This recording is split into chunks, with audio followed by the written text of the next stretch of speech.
tudo bem? Boa noite, seja boa noite. muito bem-vindo ao nosso Tribuna Independente, Emerson. Olha, primeiro, obrigado por ter vindo ao nosso programa. Você está lançando, são 3 livros, São 3 é livros, isso? é. Conta pra gente. Bom, o primeiro é o Inédito Viável, né, que acho que é o que a gente vai focar hoje mais falando dessa questão de planejamento para o próximo ano, né? Depois dele a gente falou um pouco sobre liderança, gestão de pessoas, né? E o mais recente foi esse aí sobre finanças Esse aqui é pessoas. Gestão de pessoas. Gestão de pessoas, né? exatamente. Importante também para quem tem um pequeno negócio. Muito importante. Chefe, né? Enfim. Sim. Eu acho que até não só para quem tem um negócio, né? Às vezes você vai fazer uma reforma no seu banheiro, por exemplo, você precisa lá coordenar uma equipe de pessoas ali, né? Certo. Então, algumas técnicas muito simples podem ajudar, inclusive, a você conseguir cumprir um orçamento, cumprir um cronograma, né? Então, E esse terceiro aqui? Esse na realidade foi o primeiro, né? Esse foi o primeiro. Esse é o Inédito Viável, onde a gente traça essa metodologia, né, para a realização de objetivos. E a partir dele, se desenvolver os outros temas, né? Bom, final de ano, claro, é comum a gente relembrar os objetivos, né, que a gente... As promessas, vamos dizer assim, né, que nós fizemos no ano passado, 2017, só que aí chega aqui em 2018 e começa a dar desespero, já chegou dezembro, menos de 20 dias para o final do ano, Sim. E aí aquelas promessas, vamos dizer assim, não saíram do papel. Por que nós temos dificuldade para realizar essas promessas, esses planejamentos, hein? Olha, a gente parte do pressuposto do que o futuro ele é imprevisível. A gente tem pouca... quando a gente fala de futuro, está lidando com duas variáveis muito longes para o ser humano, né? Que é a complexidade e a incerteza. Então, quer dizer, lidar com tudo isso não é uma questão muito simples para o ser humano. E a gente tem alguns elementos, né? Por exemplo, a falácia do planejamento, né? Que é aquela história que quando a gente planeja um horizonte, a gente não considera que existem fatores internos e externos, né? Eu posso olhar o quanto tempo eu posso me dedicar para aquela tarefa, mas eu esqueço muitas vezes de olhar o entorno, né? As outras demandas que eu posso ter e que vão impactar aquele planejamento. Então, lidar com o futuro sempre envolve complexidade e incerteza. E eu preciso sempre pensar que eu tenho que ter algumas reservas de tempo, não inevitavelmente, né, imprevistos acontecerão. Tá. E esses imprevistos irão nos tirar do foco. Não tem como não acreditar e não existir isso. Então, você tem que sempre ter uma reserva de tempo, né, e tem que ter uma disciplina muito rigorosa para conseguir cumprir etapas. Muitas vezes a gente constrói o planejamento sem quebrar isso em pequenas etapas, né? E olhar muito macro faz a gente ficar ainda mais incerto em relação ao grande objetivo. Ou seja, para eu entender e o telespectador, a telespectadora de casa também, vamos lá. Então, quer dizer que a gente tem que planejar, inclusive, o imprevisto. Correto. Esse é um ponto. E ter uma disciplina rigorosa. Sim. É isso. Exato. Agora, qual que é a importância que a gente pode dar quando a gente estabelece essas metas? Sim. Ou a gente tem um sonho? Tem muitas pessoas que falam assim, Fábio, mas como é que eu vou planejar uma coisa que nesse momento, um sonho meu, Sim. que nesse momento é impossível? Correto. Por onde eu começo? Pela meta ou pelo sonho? Então, o sonho ele é importante porque ele te dá aquele horizonte, né? Aquilo que eu desejo para a minha vida, o que eu chamo de inédito viável, né? Okay. Então, é importante sonhar. Agora, você precisa transformar o sonho em objetivos práticos, né? Então, por exemplo, eu sonho em ter um carro. Bom, isso é legal, é um carro, é um sonho. Mas como é que eu consigo transformar isso numa coisa prática? Eu preciso pensar que modelo de carro, que ano de carro, que cor. Porque quando eu começo a especificar melhor esse sonho, aí eu consigo dizer qual é o preço desse sonho, por exemplo.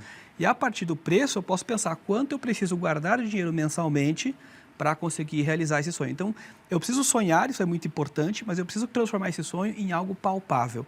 E aí é o que eu falava, das pequenas etapas, né? Eu preciso pensar o sonho, mas quebrar ele em pequenas etapas para que eu possa, de fato, realizá-lo. Quando eu penso o sonho muito lá na frente, a tendência é que eu me perca ao longo do caminho. Agora, nós sabemos que para isso acontecer, nós temos que ter uma estratégia. Como é que eu faço para estabelecer essa estratégia e ter certeza, ou pelo menos uma probabilidade muito grande, de que quando chega nessa época do ano, por exemplo, no final, em dezembro de 2019, eu falei assim, não, olha, eu cumpri pelo menos 90% dessas metas. Isso é importante, né? Sonhar pequeno, sonhar grande dá o mesmo trabalho, né? Então, acho que é importante você sempre também ter um pouco de ousadia, né? Então, o importante é você olhar o retrospecto, né? O que você falou nos últimos anos que faria e não fez. E aí entender por que eu não fiz, né? Faltou tempo, faltou dinheiro, faltou dedicação, aconteceram várias outras coisas que eu não tinha controle, então acho que é importante ter esse histórico. Porque também essa coisa de ficar criando muitas expectativas, muito aquém daquilo que a gente pode, acaba mais frustrando a gente do que qualquer outra coisa. Um exemplo, a quantidade de metas. A gente coloca muita coisa, correto, isso? Entulha tudo? É impossível você ter na sua memória, né, tudo ao mesmo tempo. Né? Tem uma teoria dos anos 50 que fala do mágico número 7. Né?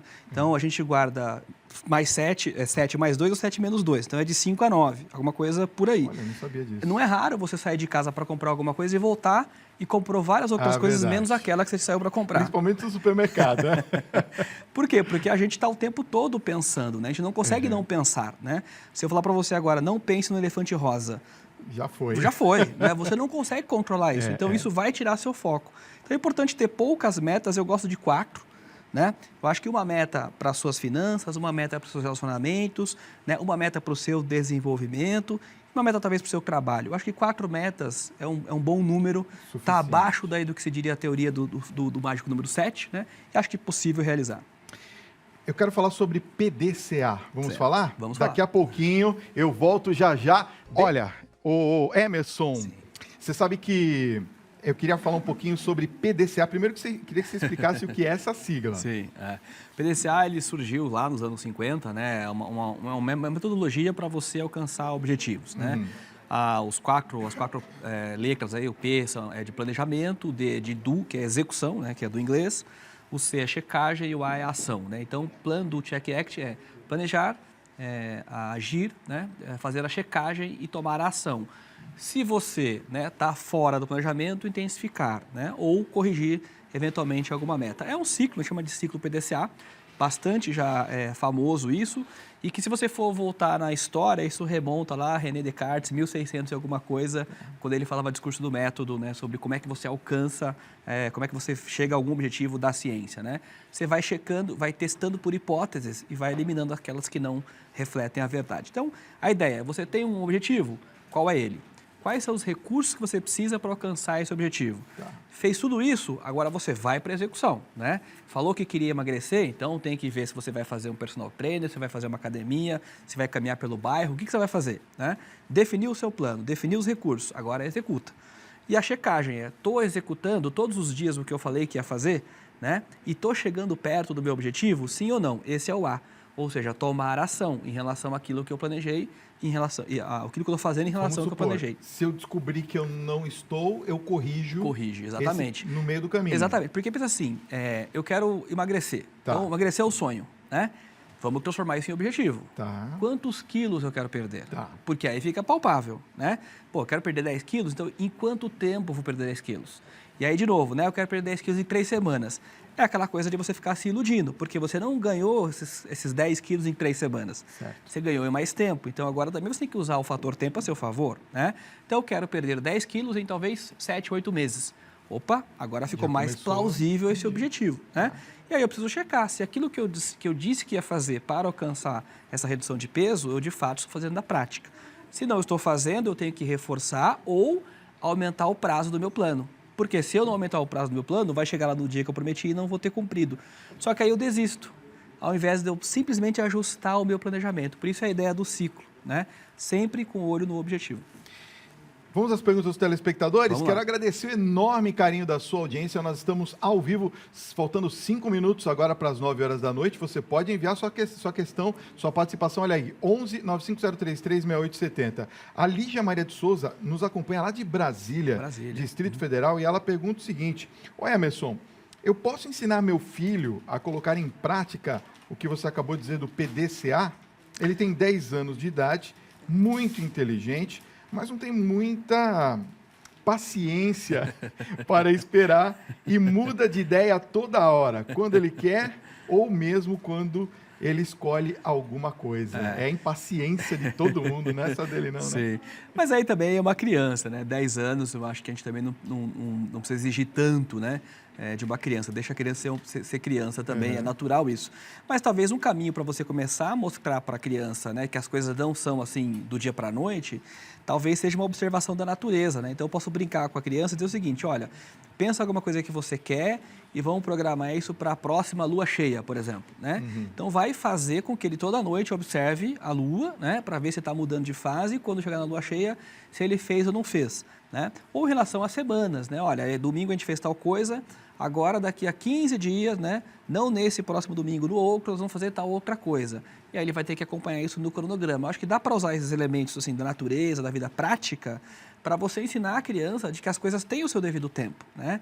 Não é assim, do dia para a noite tudo. Então, acho que 10 anos, né, tem bastante tempo para errar ainda, mas talvez eu iria nessa linha de mostrar os elementos, ou talvez plantar um pé de feijão em casa, né, aquele no copinho, boa. E faz a criança aprender a ver como é que vai crescendo, vai dando broto, ou seja, vai ensinando a criança com elementos da natureza que a vida tem tudo ao seu devido tempo. Eu percebo às vezes que, como eu tenho uma filha que agora está com 12, eu percebo que muitas das vezes, quando ela era menor, ela não entendia que esses percalços no meio do caminho. Sim, é importante a gente ensinar desde pequeno. Exatamente, né? A gente tem hoje uma crise de ansiedade, né? Todo mundo quer tudo ao mesmo tempo. Ao mesmo tempo, né? Então, na hora, né? Imediatismo.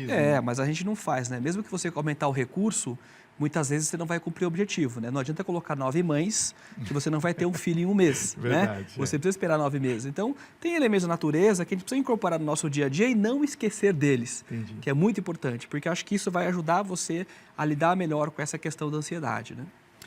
Vamos a uma pergunta lá do Paraná? Opa! Daqui a pouquinho. Emerson, tem uma pergunta que chegou aqui lá do Paraná, lá de Telêmaco Borba, do José Cláudio. Ele pergunta uma coisa muito interessante, olha só. Emerson, como nós podemos fazer um planejamento em um país como o Brasil, com tanta incerteza, corrupção e dificuldades financeiras? Sim. Excelente pergunta. Excelente pergunta. É o que eu falava no começo, né? Todo planejamento ele envolve falar de futuro. E falar de futuro tem duas componentes, né? Ou duas variáveis, que é a incerteza, né? E a complexidade. Ou seja, a gente não consegue dizer o que vai acontecer amanhã ou depois de amanhã, né? Ninguém tem essa resposta. E a complexidade dos fatores, né? Porque eu posso estar olhando para uma coisa e de repente ser surpreendido por um outro fator que compromete aquela coisa que eu estava olhando. Então, a gente não consegue lidar com esses dois elementos. O que a gente pode dizer é criar uma certa expectativa em relação ao futuro e tentar construí-lo, né? A melhor forma de predizer o futuro é construindo esse futuro. Mas a certeza, a garantia de que ele vai acontecer exatamente da forma que a gente previu, isso ninguém tem a resposta. Como, né? Não tem como. A Natália de Mogi das Cruzes, aqui em São Paulo, ela pergunta o seguinte: ô Emerson, um empreendedor deve pensar 24 horas no seu negócio ou ele tem que se desligar alguns momentos? Olha, eu gosto da ideia de se desligar alguns momentos, até porque nesses momentos que você desliga, como eu falei, né? Você não para de pensar, é impossível você controlar o pensamento, né? Mas nesses momentos que você sai do seu dia a dia, eles são extremamente importantes para insights, para gerar novas ideias, porque é nessas horas que você conecta muitas coisas que estavam ali no seu óbvio, mas que você não enxergava, né? Entendi. Então, no momento que você sai e tem uma visão um pouco mais ampla de fora e conecta alguma coisa com outra coisa que aparentemente não tenha nada a ver, pode ser que dá aquele insight que você gera novas ideias. Eu gosto dessa ideia de se afastar em alguns momentos, né? Eu acho que você ficar 24 horas concentrado, né? Eu acho que te exaure. Eu queria, para a gente encerrar o nosso papo, que você desse uma dica para quem está nos assistindo, assim, como a gente não se desmotivar nos próximos 365 dias, como a gente mantém esse nosso desejo de realização até dezembro de 2019, Emerson? Olha, por isso que eu acho importante você sempre ter um objetivo, né, isso que eu chamo de inédito, e não esquecer dele jamais, né? Eu acho que é legal você escrever isso, né?